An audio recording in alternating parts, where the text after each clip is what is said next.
Bismillahirrahmanirrahim. Alhamdulillahirabbil alamin. Hamdan katsiran thayyiban mubarakan fih kama yuhibbu rabbuna wa yarda. Asyhadu an la ilaha illallah wahdahu la syarika lah iqraran bihi wa tauhida wa asyhadu anna Muhammadan abduhu wa rasuluh sallallahu alaihi wa ala alihi wa sahbihi wa sallama tasliman katsira amma ba'd. Kaum muslimin dan muslimat, para hadirin jemaah asar dan para pemirsa Hafayu TV rahimani wa rahimakumullah. Pada sore hari ini kembali kita melanjutkan kajian kita dalam membaca kurikulum pada bidang manhaj, dan buku yang paling mendasar kita memilih buku yang ditulis oleh Syekh Muhammad ibn Jamil Zainu rahimahullahu ta'ala yang berjudul Minhaju Al-Firqatin Najiyah, Jalan Golongan yang Selamat. Sekarang kita masuk pada tema Inil hukmu illa lillah. Inil hukmu illa lillah. Tidak ada hukum kecuali hukum Allah. Khalaqallahu al-alam liibadatihi wahdah. Allah Subhanahu wa ta'ala menciptakan alam, saya menciptakan makhluk agar makhluk itu beribadah hanya kepadanya semata. Wa arsala lahum ar-rusul. Dan Allah mengutus kepada mereka rasul-rasul. Ya, lita'limihim, untuk mengajarkan cara beribadah kepada Allah. Wa anzala ma'ar rusuli al-kutub. Dan Allah menurunkan bersama para rasul kitab-kitab, liyahkuma bil haqq wal adli bainahum, supaya Allah Subhanahu wa ta'ala dengan kitab tersebut memberikan hukum yang hak, ya, hukum yang adil di antara manusia atau di antara makhluk. Wa hadzal hukmu, dan hukum ini maksudnya hukum yang adil, ya, hukum yang benar, yatamathal fi kalamillah wa kalami rasulih sallallahu alaihi wasallam. Itu hanya ada pada firman Allah dan sabda Rasulnya sallallahu alaihi wasallam. Wa yashmalu al-hukma fi al-ibadat, dan mencakup hukum dalam ibadah, wal muamalat, dalam muamalah, wal aqaid, dalam akidah, wat tasyri', dalam syariat, was siyasah, dalam politik, wa ghairiha min umuril bashar, dan selainnya dari urusan manusia. Ya, ini berkaitan dengan hukum. Jadi kita harus ketahui bahwa semua hukum itu hanya milik Allah. Hukum datangnya dari Allah. Ya, maka Allah Subhanahu wa ta'ala menurunkan kitab agar tegak hukum yang benar dan hukum yang adil. Dan itu hanya terwujud bila kembali kepada Al-Quran dan hadits Rasulullah sallallahu alaihi wasallam. Nah, sekarang hukum yang banyak ini, hukum itu banyak, ada hukum ibadah, ada muamalah, ada syariat, ada politik, dan ada akidah. Tentunya tidak bisa kita istilahnya semuanya sekaligus. Tentunya ini hal yang tidak mungkin. Ya, maka dari semua hukum ini mana yang menjadi pondasi bagi semuanya? Ya, mana yang menjadi pondasi atau dasar bagi semua hukum? Ya, beliau sebutkan di sini al-hukmu fil aqidah. Yang pertama al-hukmu fil aqidah, yaitu berhukum dalam masalah akidah. Ya, berhukum pertama-tama dalam masalah al-aqidah atau keyakinan. Ya, makanya rukun Islam, ya, yang pertama yaitu la ilaha illallah Muhammad Rasulullah, ini berkaitan dengan akidah. Awwalu ma bada bihi rusul da'watahum, para rasul, ya, pertama-tama mereka memulai dakwanya, huwa tasihul aqaid, yaitu memperbaiki akidah, membenarkan akidah, ya, memperbaiki akidah. Ini dakwah para rasul. Jadi pertama-tama mereka berdakwah memperbaiki akidah, meluruskan akidah. Ya. Wa da'watun nasi li tauhid, dan berdakwah mengajak manusia kepada tauhid. Ini dakwah para rasul, ya, awal dakwah para rasul.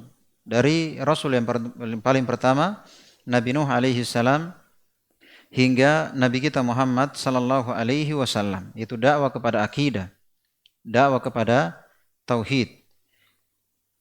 Fahada Yusuf alaihi salam, Nabi Yusuf alaihi salam fi sijn, dalam penjara, yad'u sahibai, beliau mengajak kedua temannya ila tauhid, kepada tauhid. Inda masa'alahu an ta'biri ru'ya, ketika kedua temannya bertanya kepada Nabi Yusuf tentang takwil mimpi, apa makna dari mimpi. Wa qabla yujibahuma, maka Nabi Yusuf sebelum menjawab pertanyaan kedua temannya dalam penjara, qala lahuma, maka beliau berkata kepada keduanya, ya sahibai sijn.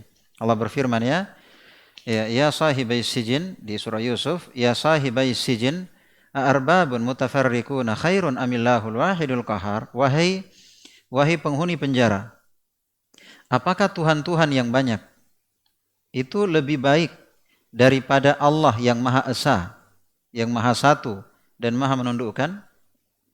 Ya. Jadi mereka dibawakan dengan bentuk pertanyaan supaya mereka berpikir mana yang bagus. Ya, kita mau nyembah Tuhan yang banyak, ada matahari, ada nabi, ada wali, ada penghuni kubur, ada jin-jin, ada yang mana yang bagus dengan kita menyembah kepada Allah semata. Ya, yang Maha menundukkan. Ma ta'buduna min dunihi, tidak ada yang kalian sembah selain Allah itu, illa asma'an samaitumuha, kecuali itu hanya nama-nama yang kalian namakan. Artinya kalian sendiri yang angkat sebagai Tuhan. Ya, kalian tidak punya hujjah. Ya, antum wa aba'ukum ma anzalallahu biha min sultan. Kalian yang beri nama dan bapak-bapak kalian, ma anzalallahu biha min sultan. Allah tidak memberikan keterangan akan hal itu, sehingga tidak ada hujjah. Inil hukmu illa lillah, kata Nabi Yusuf. Inil hukmu illa lillah, tidak ada hukum kecuali milik Allah. Ya. Amara alla ta'budu illa iyyah. Dia memerintahkan agar engkau tidak beribadah kecuali hanya kepadanya. Dzalika dinul qayyim, itulah agama yang tegak. Walakinna aktsaran nas la ya'lamun, akan tapi kebanyakan manusia tidak mengerti. Tapi ini jelas ya. Dari yang pertama ini, poin yang pertama ini jelas bahwa dalam bermanhaj jalan al-firqatun najiyah, golongan yang selamat, yaitu mereka berhukum dengan hukum Allah. Dan hukum Allah itu banyak, dan semuanya kembali kepada Al-Quran dan hadits sesuai dengan pemahaman yang benar. Ada akidah, ada akhlak, ada muamalah, ada ibadat. Ya, maka yang paling pertama mereka berhukum dengannya adalah akidah. Ya, mereka menegakkan tauhid dan meninggalkan syirik. Ini cara berhukum. Dan telah kita jelaskan ya, bahwasanya memulai hukum, ya tentunya hal yang terbaik sampai puncaknya yaitu suatu negara berhukum dengan hukum Islam. Tentunya ini yang kita dambakan. Tapi sekarang bagaimana memulai suatu dakwah,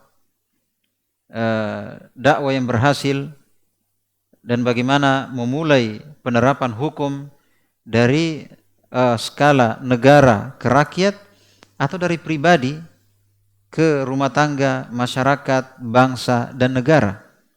Telah kita jelaskan bahwa sekarang telah kita pahami dari semua hukum yang paling pertama kita mulai adalah akidah. Itulah yang dibawa oleh, yang didakwakan oleh para nabi, para rasul. Ya. Dan kita memulai hukum itu dari pribadi kita masing-masing. Memulai hukum dari pribadi kita masing-masing.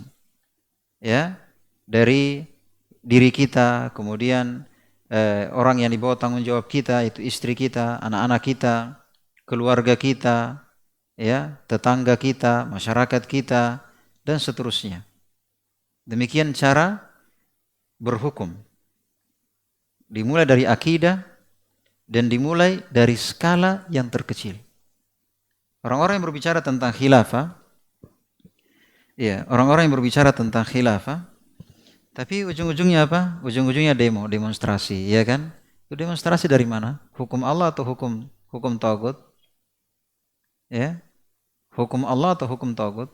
Mereka menggembor-gemborkan khilafah Islamiyah, ya, khilafah Islamiyah, kepemimpinan Islam, Islam, hukum Islam.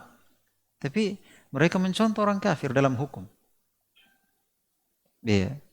Dan mereka tidak paham dari semua hukum itu mana yang paling pertama dan mendasari semua hukum. Dan dari mana kita memulai penerapan hukum? Apakah dari pemerintahan turun ke rakyat atau dari pribadi? Dari skala terkecil menuju kepada skala terbesar. Dan telah kita bacakan ayat-ayatnya. Allah Subhanahu wa taala berfirman, "Ya ayyuhalladzina amanu qu anfusakum." Wahai orang-orang yang beriman, jaga diri. Bukan wahai orang-orang beriman, jaga pemerintah. Tapi disuruh jaga diri. Berhukum dengan hukum Allah. Yang paling pertama, akidah. Yang paling pertama pada diri. Kemudian apa? Wa ahlikum, keluarga. Di ayat lain Allah Subhanahu wa taala berfirman, "Innallaha la yughayyiru ma biqaumin hatta yughayyiru ma bi anfusihim."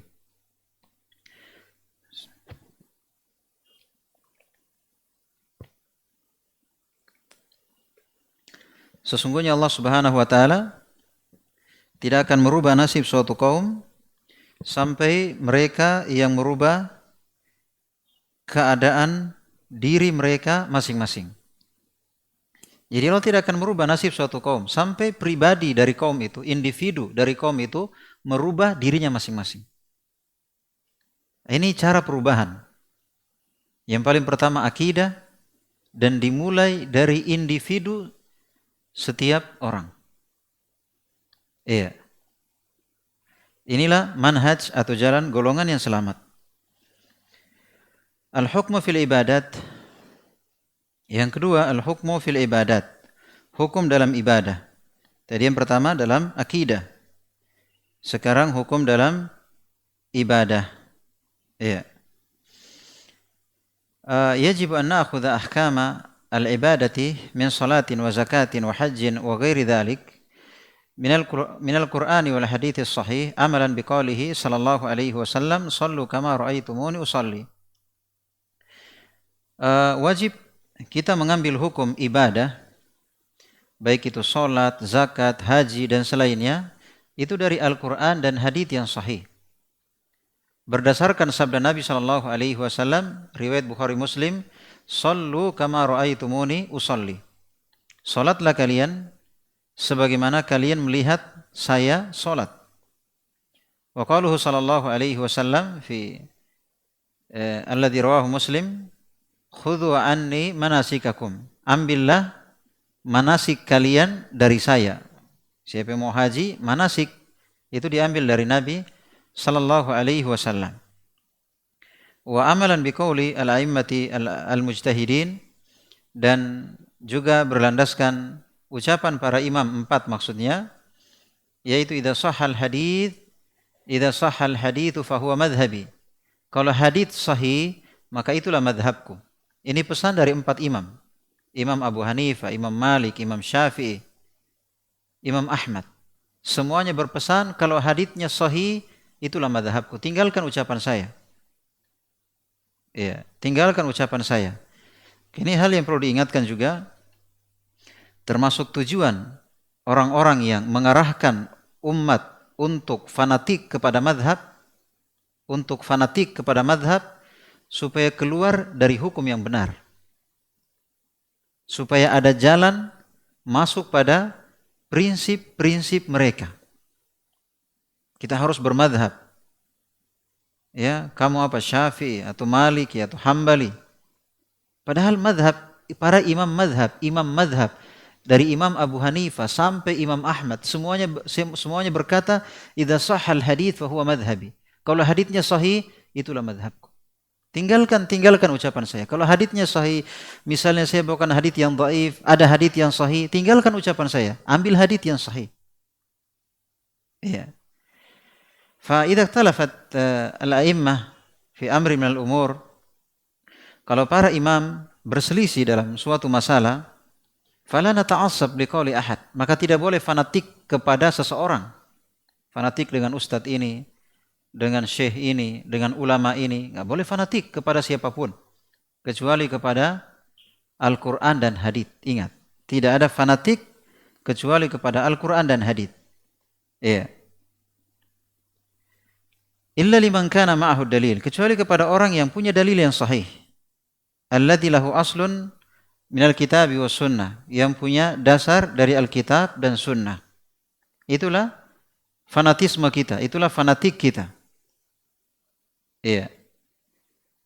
Taib. Kemudian yang ketiga, al-hukmu fil muamalat min bai'in wa syira'in wa qardin wa ijarah wa ghairiha yakunu al-hukmu fiha lillahi wa li rasulih. Hukum dalam muamalah, jual beli, pinjam meminjam, sewa menyewa dan selainnya, maka ini masuk dalam kategori berhukum terhadap hukum Allah dan Rasulnya. Ya. Liqaulihi ta'ala, firman Allah Ta'ala surah An-Nisa, fala wa rabbik, maka sungguh maka tidak demi Tuhanmu, la yu'minun, mereka tidak beriman, hatta yuhakkimuka fima syajara bainahum, sehingga mereka menjadikan engkau sebagai hukum, sebagai hakim, ya, sebagai hakim di antara apa yang mereka perselisihkan dalam urusan jual beli, dalam urusan pinjam meminjam, dalam urusan sewa menyewa, dalam urusan ibadah, dalam urusan akidah, ya. Maka ketika mereka mendapatkan perselisihan, karena ada perselisihan dalam masalah akidah, ya, ada perselisihan dalam masalah ibadah, ada perselisihan dalam masalah muamalah, maka kita kembalikan kepada Allah dan Rasulnya, Al-Quran dan hadits. Ya, la yu'minun, mereka tidak beriman sampai mereka menjadikan engkau sebagai hakim pada apa yang mereka perselisihkan. Thumma la tajidu fi anfusihim harajan mimma qadait. Kemudian mereka tidak mendapatkan rasa berat di hatinya dari apa yang kau putuskan. Artinya seorang ketika kembali kepada agama, dia meninggalkan hukum adat, hukum suku, hukum apapun yang menyelisih Al-Quran dan Sunnah dengan tidak keberatan. Wa yusallimu taslima, dan menerima dengan sepenuh hati. Ini cara berhukum. Iya, ini orang yang beriman. Iya. Perselisihan dalam masalah akidah, dalam masalah ibadah, dalam masalah muamalah, dalam masalah akhlak, mereka kembalikan kepada apa? Barometer atau ukuran, ya, mereka adalah Al-Quran dan hadits. Iya, dan mereka menerima Al-Quran dan hadits dengan sepenuh hati, tidak ada rasa berat. Kemudian yang keempat, al-hukmu fi al-hudud wal qisas, hukum dalam hudud dan qisas, artinya hukum menegakkan hukum had, ya, seperti qisas, ya, di dalam masalah akidah, dalam masalah ibadah, dalam masalah muamalah, dalam masalah menegakkan hukum bagi orang yang bersalah. Ada yang dikisas, ada yang dirajam, ada yang dan seterusnya. Ini juga kembali kepada Al-Quran dan hadits. Di surah Al-Maidah Allah Subhanahu wa taala berfirman, wa katabna 'alaihim fiha, dan kami tetapkan atas mereka, anna nafsa bin nafs, bahwa jiwa dibalas dengan jiwa. Artinya kalau orang membunuh dibalas dengan dibunuh. Wal aina bil ain, mata dengan mata. Artinya siapa yang menghilangkan mata, membutakan mata, dibutakan juga matanya. Ya, wal anfa bil anf, siapa yang meninju hidung, ya, maka dibalas seperti itu. Wal udhuna bil udhun, telinga juga dengan telinga, menghilangkan telinga juga dengan dibalas seperti itu. Wasinna bisin, merontokkan gigi juga dibalas seperti itu. Ya, wal juruha, dan demikian pula al juruh, luka, ya, ada qisas. Sampai pada firman Allah Azza wa Jal, wa man lam yahkum bima anzalallah fa ulaika humudz zalimun. Siapa yang tidak berhukum dengan hukum Allah, mereka itulah orang-orang yang zalim. Berarti hukum yang adil Dan orang-orang yang adil itu hanya akan terwujud bila kembali kepada hukum Islam. Yaitu apa? Al-Quran dan hadits sesuai pemahaman para sahabat. Kemudian yang kelima, al-hukmu lillahi fi tashri', yaitu hukum hanya milik Allah dalam pensyariatan. Allah Subhanahu wa taala berfirman dalam surah Asy-Syura, "Syara'a lakum minad dini ma wassa bihi Nuhan walladzi auhayna ilaik." Ya, syara'a lakum. Dia yaitu Allah mensyariatkan untuk kalian minad dini dari agama ma wassa bihi Nuh. Apa yang juga Allah wasiatkan kepada Nabi Nuh. Ya, walladzi auhayna ilaik, dan yang kami wahyukan kepadamu. Ya, yaitu syariat. Wa qad ankara Allahu 'alal musyrikin, dan Allah Subhanahu wa taala telah mengingkari kaum musyrikin. I'ta'a haqqi tasyri' li ghairillah. Memberikan hak membuat syariat atau hukum kepada selain Allah. Allah Subhanahu wa taala berfirman di surah Syura, "Am lahum syuraka syara'u lahum minad din ma lam ya'dzan bihillah." Apakah mereka punya sekutu yang membuat syariat untuk mereka dari syariat agama yang tidak Allah izinkan? Karena buktinya kaum musyrikin, mereka punya aturan, mereka punya hukum, mereka punya keyakinan, mereka punya syariat yang ternyata tidak ada ya dari hukum Allah. Jadi apakah mereka menjadikan selain Allah pembuat syariat yang membuatkan untuk mereka suatu syariat? Padahal apa? Tidak ada yang membuat syariat kecuali siapa? Allah. Semua aturan dibolehkan atau tidaknya, benar atau tidaknya, tergantung dengan hukum Allah. Artinya kalau sesuai dengan hukum Allah, kita katakan benar. Kalau tidak sesuai dengan hukum Allah, kita katakan apa? Salah. Iya. Al-Khulasah, kesimpulannya, yajib ala al-muslimin an yahkumu bi kitabillahi wa sunnati as-sahihah wa yatahakamu ilaiha fi kulli syai' amalan biqaulihi ta'ala wa anihkum bainahum bima anzalallah. Wajib bagi kaum muslimin agar berhukum dengan kitab dan sunnah yang sahih. Ya, agar berhukum dengan kitab dan sunnah yang sahih. Ya. Wa yatahakamu ilaiha fi kulli syai', dan berhukum kepada Al-Quran dan sunnah yang sahih itu dalam segala perkara, dalam segala hal. Ya, dalam semua hal, dalam masalah akidah, dalam masalah ibadah, dalam masalah muamalah, dalam masalah akhlak, dalam masalah adab, dalam masalah politik, ya, dari semua sisi. Ya. Allah Subhanahu wa taala berfirman, wa anihkum bainahum bima anzalallah. Maka hendaknya mereka memberikan hukum di antara mereka dengan apa yang Allah turunkan. Wa qaluhu sallallahu alaihi wasallam, dalam hadis riwayat Ibnu Majah dan selainnya, wa ma lam tahkum a'immatuhum bi kitabillah, dan para pemimpin yang tidak berhukum dengan kitabullah, wa yatakhayyaru mimma anzalallah, dan tidak memilih, menganggap baik apa yang Allah turunkan, illa ja'alallahu ba'sahum bainahum, kecuali Allah akan jadikan masalah di tengah mereka. Karena tidak akan ada keadilan. Tidak akan ada keadilan, ketentraman, kedamaian, kecuali dengan kembali kepada hukum Allah Subhanahu wa ta'ala. Walal muslimin, bagi kaum muslimin, ayyulgu al-qawanin al-ajnabiyah min biladihim. Hendaknya mereka melepas undang-undang ya asing di negeri mereka. Kal qawanin al-faransiyah wal injilisiyah wa ghairiha mimma yukhalifu hukm al-Islam.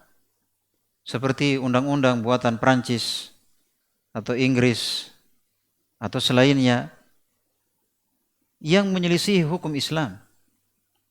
Wa alla yalja'u ila al-mahakim allati tahkumu biqawanin tukhaliful Islam. Dan agar mereka jangan kembali kepada hukum yang menyelisihi hukum Islam.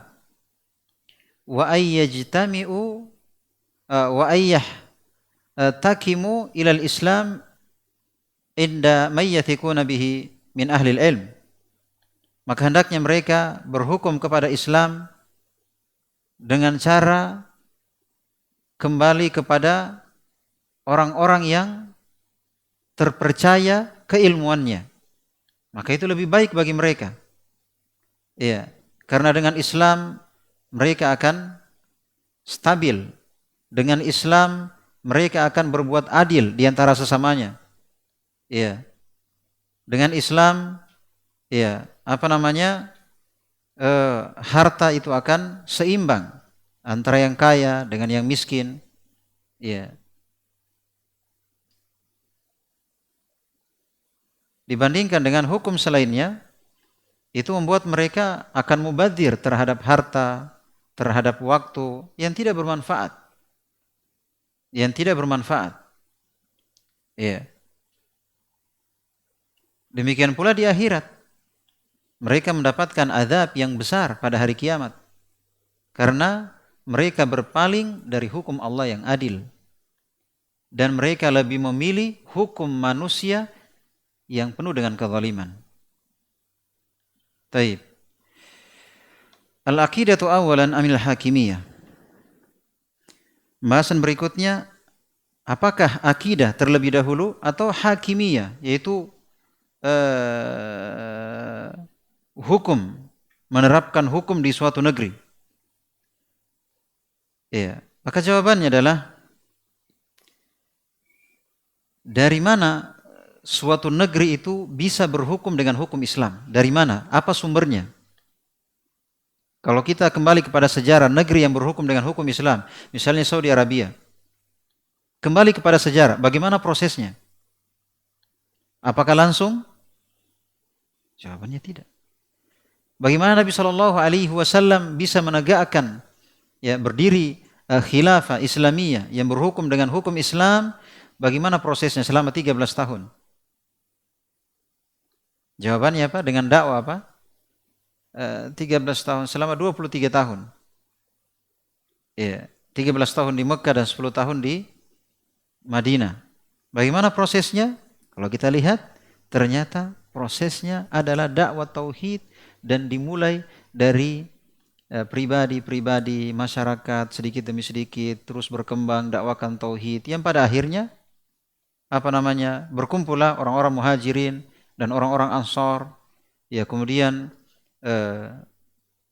Allah Subhanahu wa taala memberikan berkah dari dakwah tauhid, berkumpul orang-orang yang cinta dengan ilmu, cinta dengan tauhid, menegakkan sunnah yang sahih, sehingga secara otomatis berdirilah negara Islam.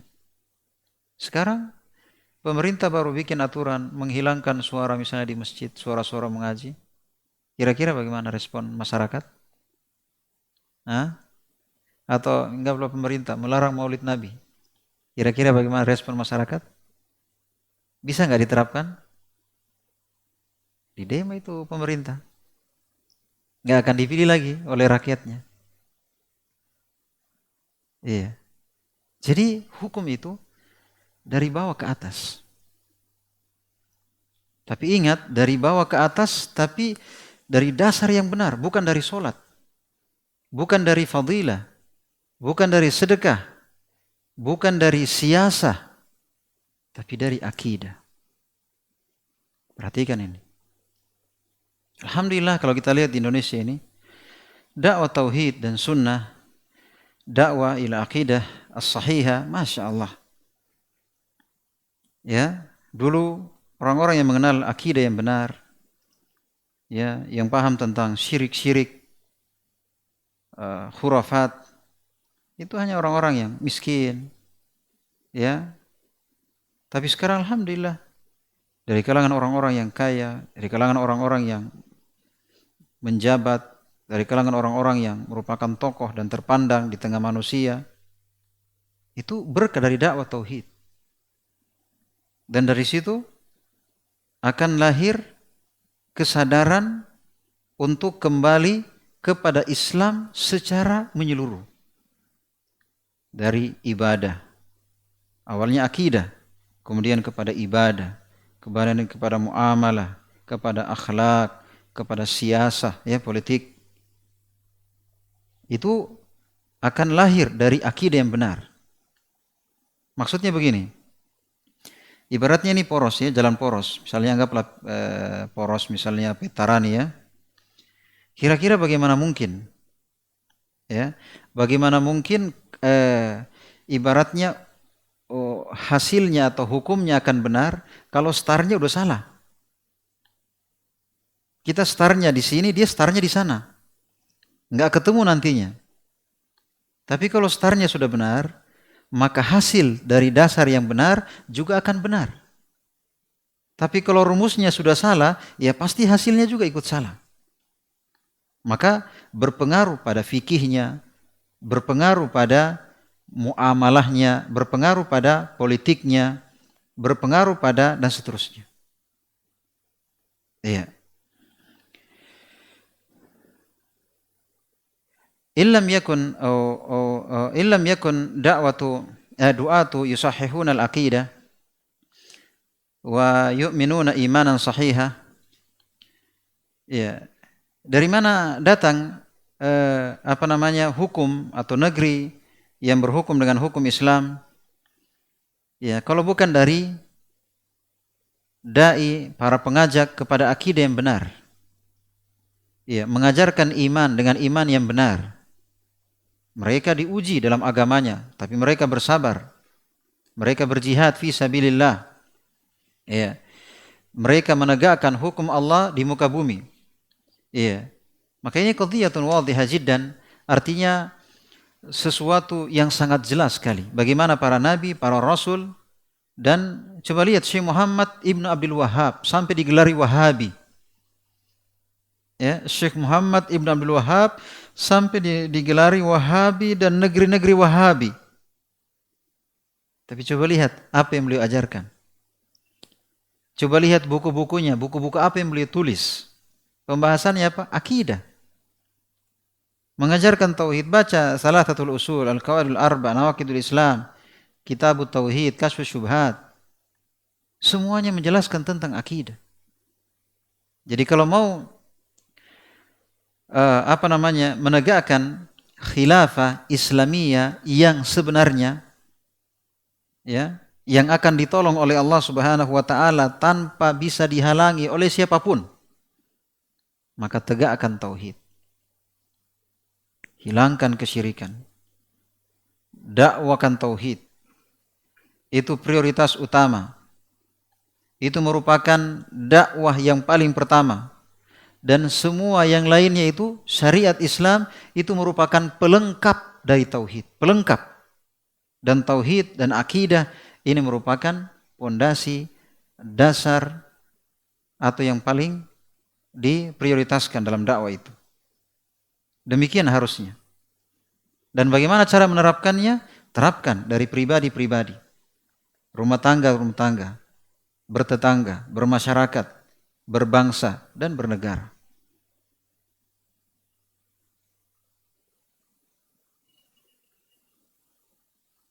Tapi ya, coba kita lihat sekarang. Kira-kira syariat apa yang paling berat diterima oleh masyarakat kaum muslimin? Nah, kira-kira syariat apa yang paling berat? Yang paling berat diterima, tauhid. Yang paling berat mereka tinggalkan, syirik. Yang paling berat mereka terima, sunnah. Yang berat mereka tinggalkan, bid'ah.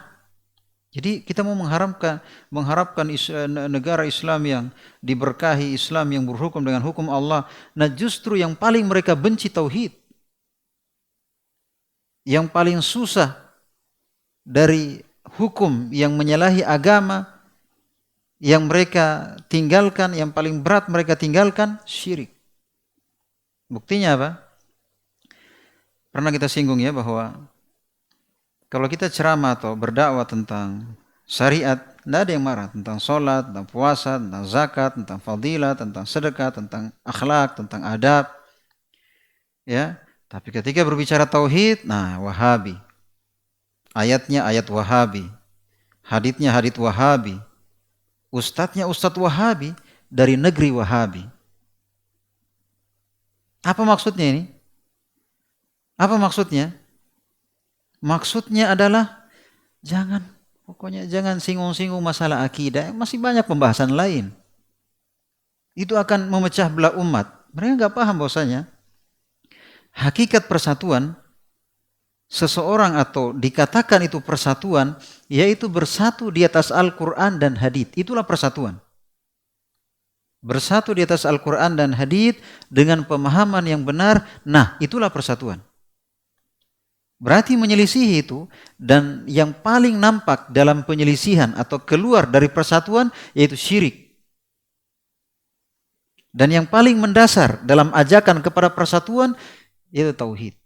Makanya sama ajaran Nabi Isa, ajaran Nabi Musa, Nabi Ibrahim, nabi-nabi sebelumnya, Nabi kita Muhammad, semuanya ajakannya apa? Tauhid. Iya, itulah hakikat persatuan. Taib.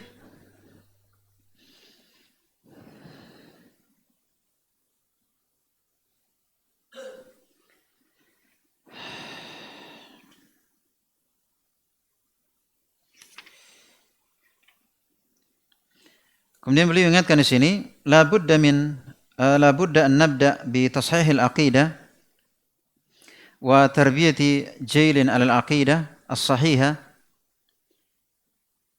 Jailun yubtala fayasbir 'ala al-bala kama sabara al-jailu al-awwal. Maka mesti memulai dengan akidah yang benar.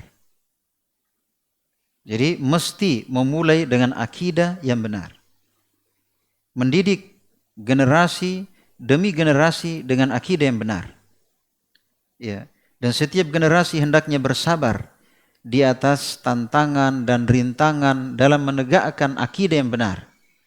Sebagaimana orang-orang terdahulu bersabar, ya, orang-orang terdahulu bersabar dalam mendakwakan tauhid ini. Oleh karenanya kita ajarkan akidah yang benar kepada anak-anak kita. Ya, kepada anak-anak, pada istri, pada teman-teman, orang tua, ya, masyarakat yang mewarnai khutbah Jumat, ceramah-ceramah, ta'lim-ta'lim, tulisan-tulisan, ya, video-video yang mewarnai dakwah tauhid. Karena kenapa? Karena dia merupakan pondasi dan yang lainnya merupakan penyempurna tauhid. Ibaratnya rumah itu kan ada pondasinya, ada yang tiang-tiang dan apa yang melintang saling mengikat dengannya bangunan berdiri. Kemudian ada pelengkap-pelengkapnya, ada catnya, ada apanya, pelengkap. Ya kan? Maka terlebih dahulu kita membangun akidahnya karena itu merupakan pondasinya. Setelah itu kita memperbaiki kelengkapan dari bangunan tersebut. Itulah syariatnya. Itulah syariatnya. Iya.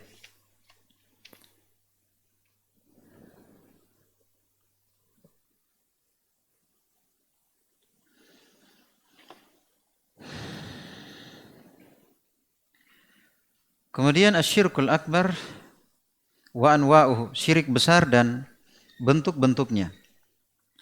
Setelah beliau jelaskan tentang akidah terlebih dahulu, ini manhaj yang benar, ya akidah terlebih dahulu.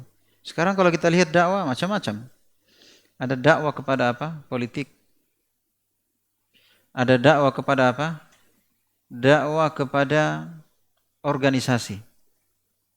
loyal, cinta dan benci kepada itu. Ya, ada yang dakwanya kepada fadilah. Fadilah ini, fadilah ini, fadilah ini.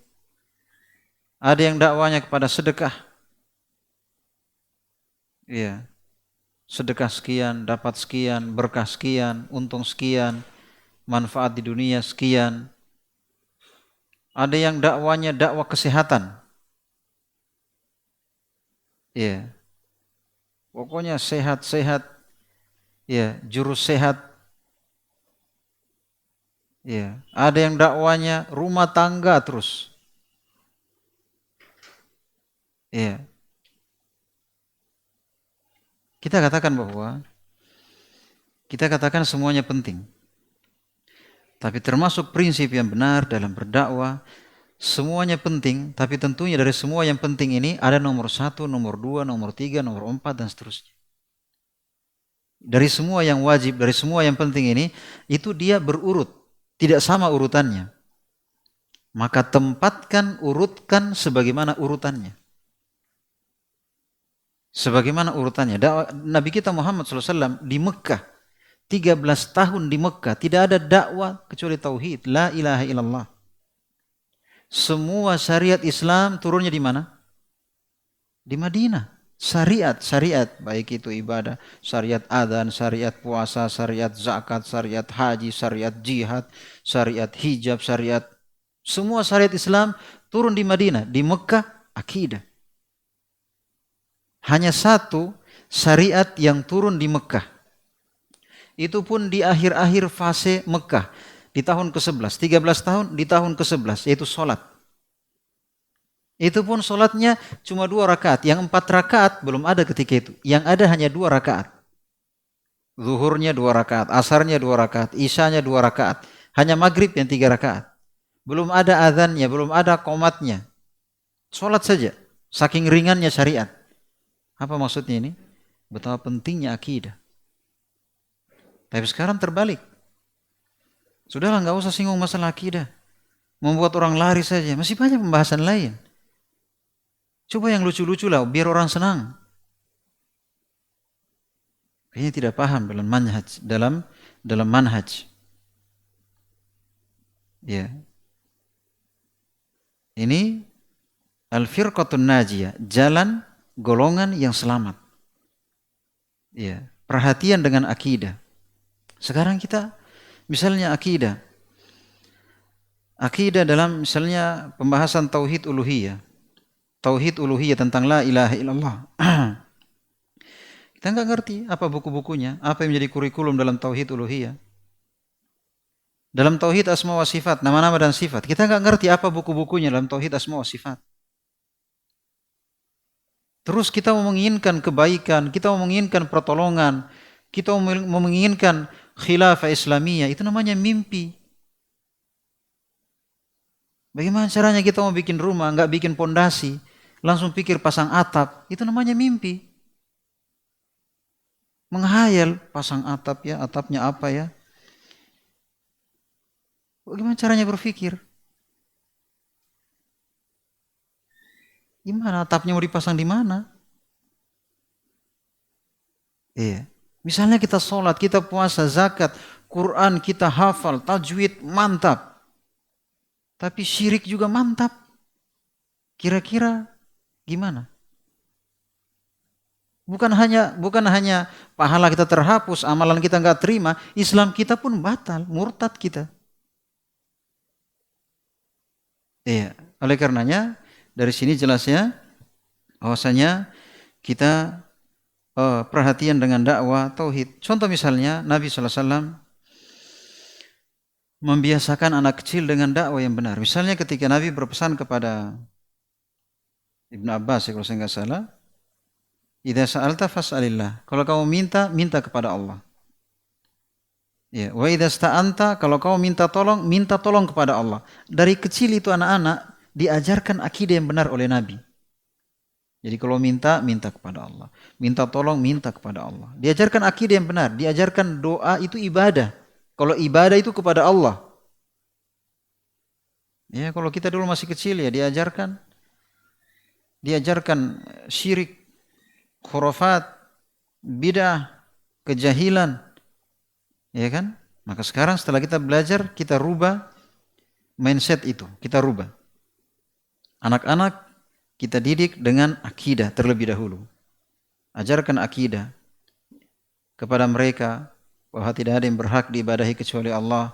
Kalau kita berdoa, berdoa hanya kepada Allah.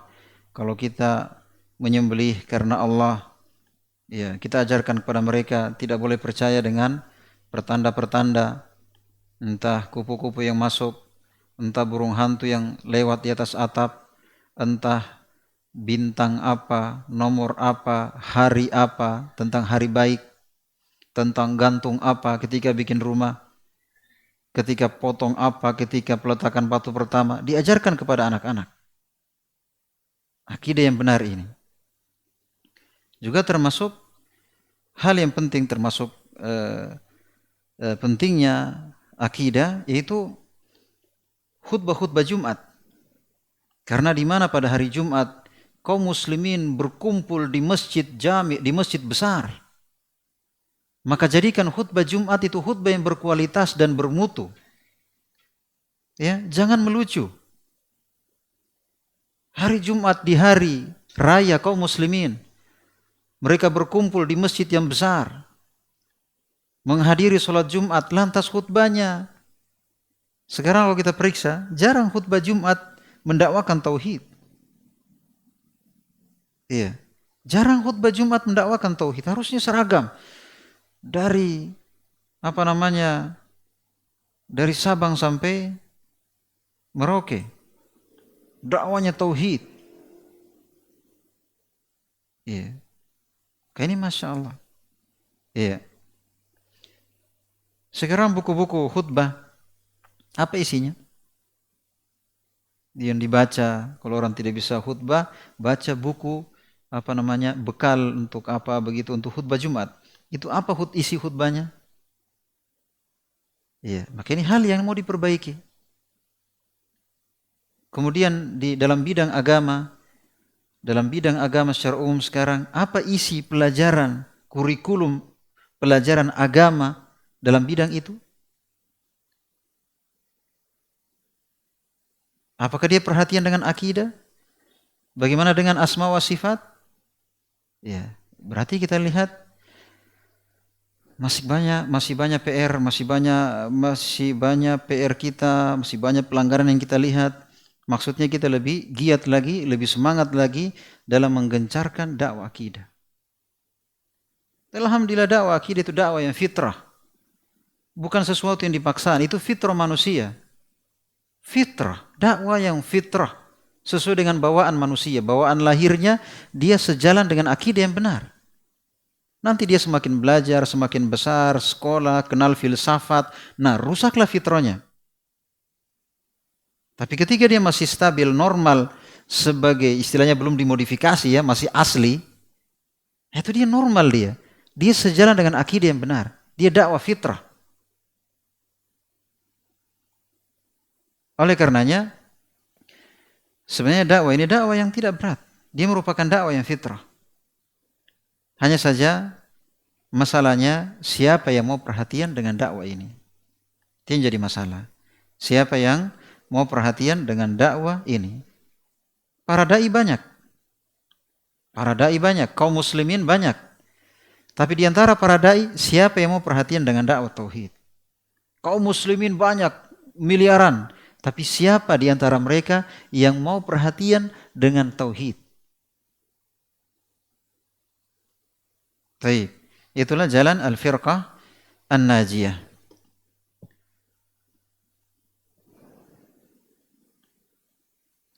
Asyirkul akbar an taj'ala lillahi niddan mathilan tad'uhu kama tad'u Allah.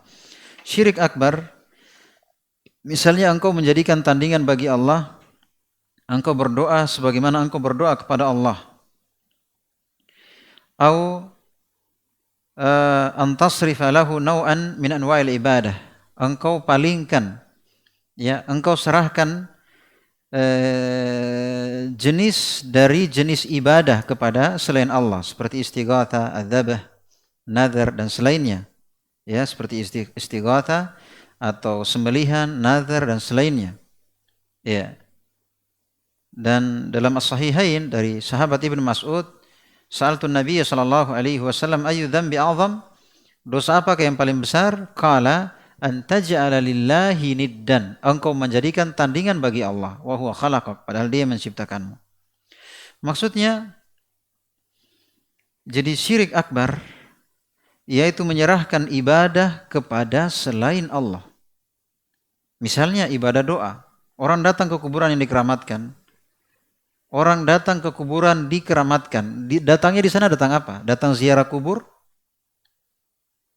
Ziarah kubur dalam Islam tujuannya kan ingat mati, kan begitu kan? Kalau ini enggak. Kalau anaknya sakit, mau lulus ujian, mau pemilihan, mau cari jodoh, mau sukses, mau sembuh, mau dimudahkan urusan, pergi ke kuburan. Ngapain di kuburan kira-kira ketika ada hajat? Ngapain di sana? Dan meminta sesuatu, mengharapkan sesuatu, dan tidak ada yang bisa penuhi kecuali Allah. Diharapkan atau diminta kepada selain Allah, itu namanya syirik. Misalnya kita minta rezeki, minta jodoh, minta kesembuhan, minta keberkahan, minta kemudahan urusan, minta diangkat musibah kepada Allah, betul, itu ibadah. Karena hanya Allah yang bisa berikan. Orang yang datang ke tempat yang keramatkan meminta sesuatu, padahal sesuatu yang mereka minta di situ hanya Allah yang bisa beri. Mengharapkan sesuatu, apa yang mereka harapkan hanya Allah yang punya. Dia mengharapkan kesembuhan. Dia lagi sakit, maka dia ke kuburan. Padahal orang yang dikubur dia mati karena sakit. Dia mengharapkan kesembuhan, pergi ke kuburan, orang mati, dia pun mati karena sakit. Seandainya dia bisa menyembuhkan penyakit, dia pun tidak mati karena dia menyembuhkan penyakit. Tapi demikianlah kejadian yang kita hadapi sekarang.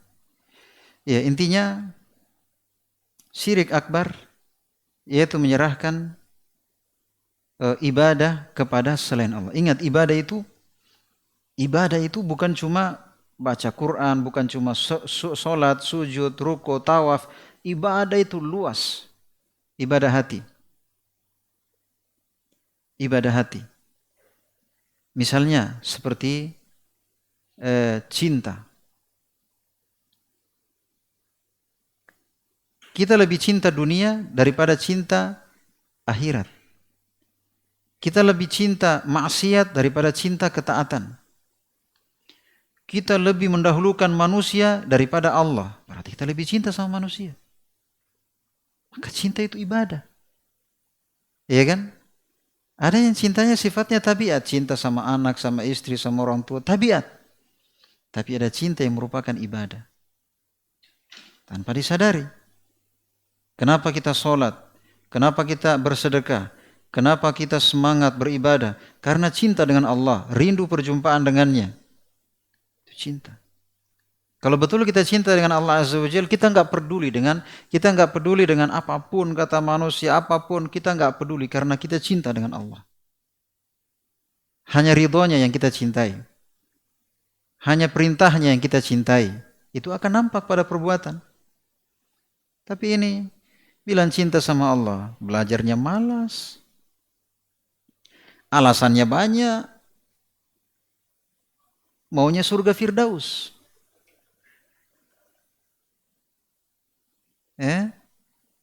Malas. Kenapa nggak talim? Sakit hatiku, kan?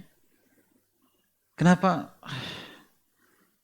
Dan seterusnya. Orang kalau betul dia cinta kepada Allah, ini cinta ibadah, karena cinta itu akan lahir pengagungan.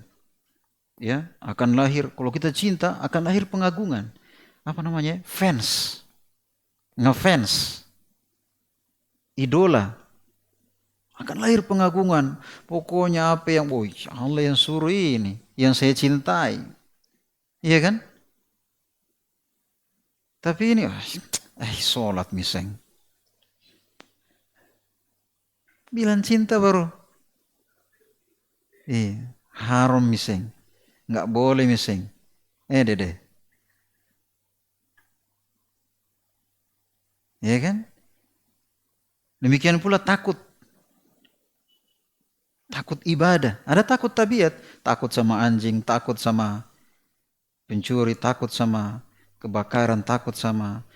Tapi ada takut yang merupakan ibadah. Seorang misalnya dia tidak berani meninggalkan sholat, dia tidak berani melakukan dosa karena takut kepada siapa? Takutnya itu saja, itu sudah ibadah. Sama misalnya dia tidak berani meninggalkan gantung-gantung apa kalau bikin rumah, kalau masuk rumah baru, kalau apa gitu. Kalau beli motor baru, mobil baru, nggak berani tinggalkan yang merupakan tradisi. Wah, kalau nanti bagaimana nanti? Ya kan? Sehingga dia harus lakukan. Sekalipun ngutang. Takutnya dia itu saja, ini sudah merupakan ibadah. Bahkan dia lebih takut tinggalkan itu daripada tinggalkan sholat.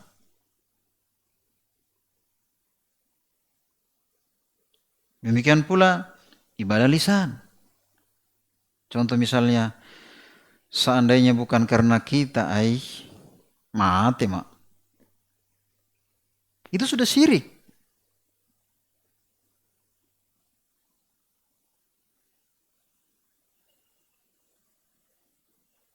Kalau ndak kerja di sini, pace, nggak ada rezeki. Itu sudah syirik. Walaupun dia syirik kecil, tapi syirik. Sekecil-kecilnya syirik kecil, tidak akan terkalahkan oleh dosa yang paling besar selain syirik. Sampai diajarkan dalam berlafaz. Kita harus katakan, seandainya bukan karena Allah, kemudian engkau, mungkin saya ketabrak. Itu diatur kata-kata. Walaupun kita nggak yakini, tapi kesalahan dalam lafaz. Syirik dalam masalah ketaatan.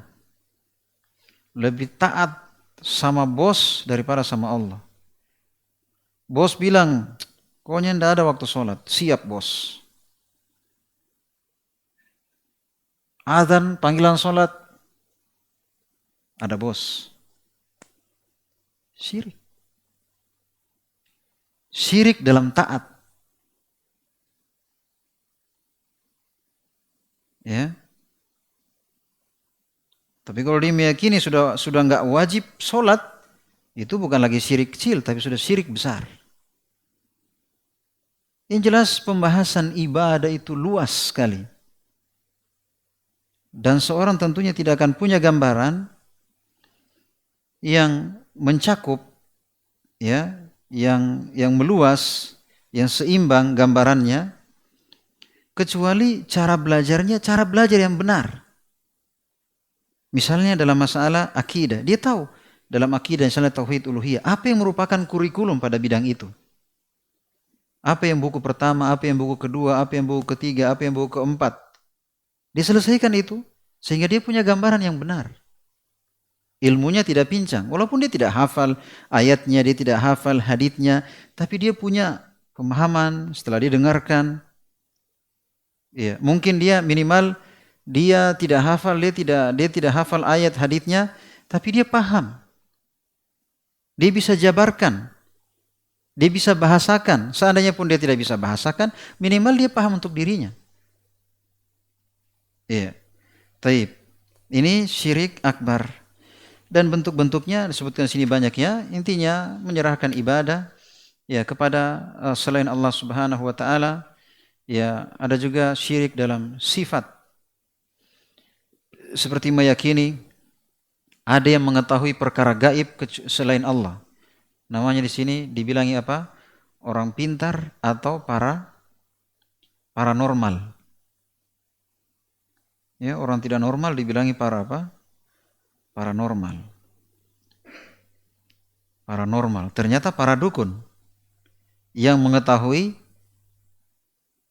mau pergi merantau, mau menikah, mau beli mobil, mau bikin rumah, mau beli tanah, datang ke paranormal dulu. Coba lihatkan ini, gimana ini anak tetangga ini, bagaimana kira-kira ke depan ini. Lihat, gak bagus. Artinya seandainya ada hubungan sebab akibat, memang itu dikenal dari kecil, memang apa gitu, itu wajar, ya kan? Coba lihat tangan tak, miskin nasib tak. Orang miskin memang. Miskin ki, biar kemana? Biar merantau kemana? Ke Singapura, ke Malaysia, ke Amerika. Memang ganti itu garis tangan tak. Ini namanya orang pintar. Mengetahui perkara gaib. Dan tidak ada yang mengetahui perkara gaib kecuali siapa? Allah. Sekarang perdukunan laku. Syirik akbar. Syirik dalam cinta. Syirik dalam taat. Syirik dalam keyakinan menyatu. Allah menyatu dengan makhluk. Seperti akidah sufiyah. Seperti tokoh sufi Ibnu Arabi. Ibnu Arabi as-Sufi yang dikuburkan di Damaskus. Sampai dia mengatakan ar-rabbu abdun wal abdu rabbu. Tuhan adalah hamba dan hamba adalah Tuhan. Maksudnya sudah menyatu. Ini kekufuran waliyadzubillah. Sekarang diajarkan di negara yang kita cintai ini oleh orang-orang sufi ya. Iya. Sampai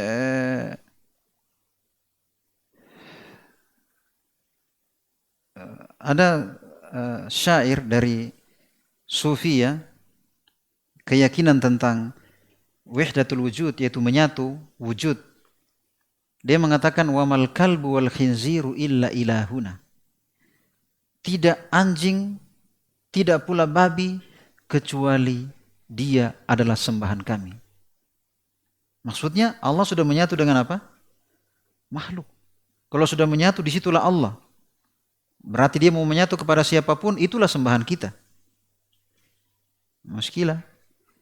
Ya, dan seterusnya, artinya kalau kita lihat, ya ada syirik dalam pengaturan, ada syirik dalam takut, ada syirik dalam hukum, ada syirik dalam apa namanya bentuk-bentuk ibadah seperti nazar, sembelihan, ya dalam doa, dalam istighatsah, ya. Taib. Insyaallah taala pembahasan berikutnya adalah perumpamaan orang yang berdoa kepada atau perumpamaan orang yang beribadah kepada selain Allah. Maksudnya apa sih keistimewaan mereka itu? Kenapa mereka dipertuhankan? Ya, kenapa mereka diandalkan? Ya, ada yang menyembah matahari, menyembah Nabi Isa, menyembah malaikat, menyembah jin-jin, patanna para sangang. Itu keistimewaannya apa sih? Ya supaya kita banding-banding ya, supaya kita banding-banding. Kita kan menyembah Allah, minta kepada Allah, pasrah kepada Allah. Mereka pasrahnya kepada ini, keramat ini. Sudahlah, kita banding-bandingkanlah. Supaya kita melihat keistimewaannya bagaimana. Siapa sebenarnya yang layak. Kemudian bahasan berikutnya nanti, bagaimana cara menghilangkan syirik. Bagaimana cara menghilangkan syirik. Karena syirik ini nakal-nakal virus corona. Iya, karena kalau kita mati karena virus corona, itu enggak ada masalah. Selama kita bertauhid. Tapi walaupun kita sehat walafiat, dunia dan Masya Allah, tapi kalau kita meninggal di atas kesyirikan, muskilah, masalah besar. Ya, taib. Kemudian pembahasan berikutnya tentang man huwal muwahhid, siapakah orang yang bertauhid? Siapakah ahli tauhid? Taib. Sekira itu ya apa yang bisa kita jelaskan pada kesempatan sore hari ini. Semoga apa yang kita dengarkan bermanfaat bagi kita semua. Mohon maaf atas segala kekurangan. Subhanakallahumma wa bihamdik, asyhadu an la ilaha illa anta, astaghfiruka wa atubu ilaik.